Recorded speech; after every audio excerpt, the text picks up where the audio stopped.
ورور سوال کړی دی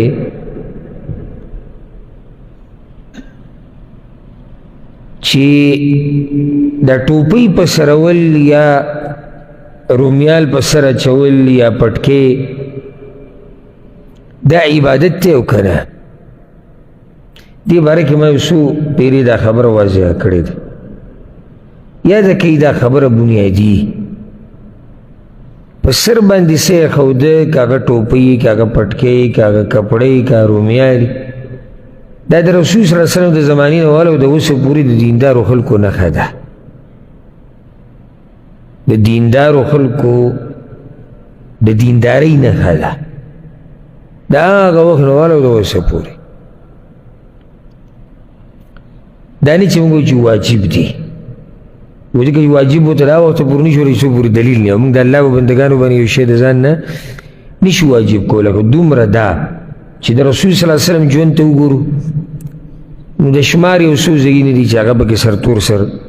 بهر پاتې شوی دی. صحابه کرامو ژوند له راشو د هغوی طریقه هم دا وه، تابعینو ژوند له راشو د هغوی طریقه هم دا وه، تبع تابعین له راشو د هغوی طریقه، او دا سلسله روانه زموږ د زمانې د نیکانو او د علماو پورې د هغوی طریقه هم دا ده. نو سرتور سر ګرځېدل ګناه نه ده، خو د دیندارو خلکو طریقه دا نه ده. بیا په منځ کې دننه دغه شان سرتور سر ودرېده، دا هم غوره طریقه نه ده، ادب خلاف دي. الله ته چې څومره په اوچت ادب سره ودرېږي هغه غوره ده. اوچت ادب دا دی چې دیندارو خلکو د پوخانه د ادب را روان دی چې هغوی په سر باندې صحیح. او ډېر ملګري زموږ داسې زه ګوره سپین ته سپین ویم او تور ته تور ویم، که مخامخ راته پلار هم ناسي، حیات یې به دې کې نه کوم. ډېر داسې دا چغې به وایي یاره د پیغمبر تابعداري او د پیغمبر تابعداري او د پیغمبر، او ده ته ووایه دې مسئله کوي، دې کې تورې د رسول وسلم تابعداري نه کوي. او چرته تاسو یو بېدینه لیدلی دی یا په دې یهودو نصاراو کې، په دې غیر مسلمو کې چې هغوی سپینه ټوپۍ په سر کړي یا پټکې یا رومیال نه په سر او سرتور سر کې رسي، الا ها د هغوی حق کې خاص خپل ټوپۍ او څه چې دي د خپلو عباداتو زه د هغې خبره نه کوم. نو دا د بېدینو خلکو یو شعار هم ګرځېدلی دی. دینداره خلک د پوخانه چې را روان دي د هغوی دغه طریقه ده. سبحان الله دومره دا نښه د دیندارو خلکو ګرځېدلې ده چې په لاره کې یو سړی رواني او ښه دیندار او پوه او علیم او تقواداري او سرتور سري څوک ورته سره ګوري نه، او یو سړی به رواني دومره دیندار هم نه علیم د سره یي نه او ټوپۍ په سر کړي دي، دواړو کې خلک دغه یو کس لري چې په سر یې څه پراته وي. نو دا خلاصه یاده کړي د دې مسلې هغه دا چې حاصل د مسلې چې په سر باندې ټوپۍ یا رومیال یا کپړه یا پټکې راچول دا د پوخانه د دیندارو خلکو نښه ده. او په سر باندې څه نه یې ښوده، دا نن سبا چې وګورئ نو د بېدینو خلکو یو شعار دی او مزه هم نه کوي. سړي ته کله نه کله هغه ملګرو ته محسوس شي، کم ملګري چې دې اهتمام کوي چې کله سړي په سر سني سړی چې له ما نه څه ورک دي. نو زه دا نه یم چې نه بلکل ناروا دي او حرام دي، نه هېڅ خبره نه ده، ګناهګارېږي نه، خو دومره ده چې یو غوره عمل هغه ته پاتې شوی دی. او چې تابعداري د پیغمبر کوئ که نه نو بیا یې د خواهشاتو مطابق مه کوئ.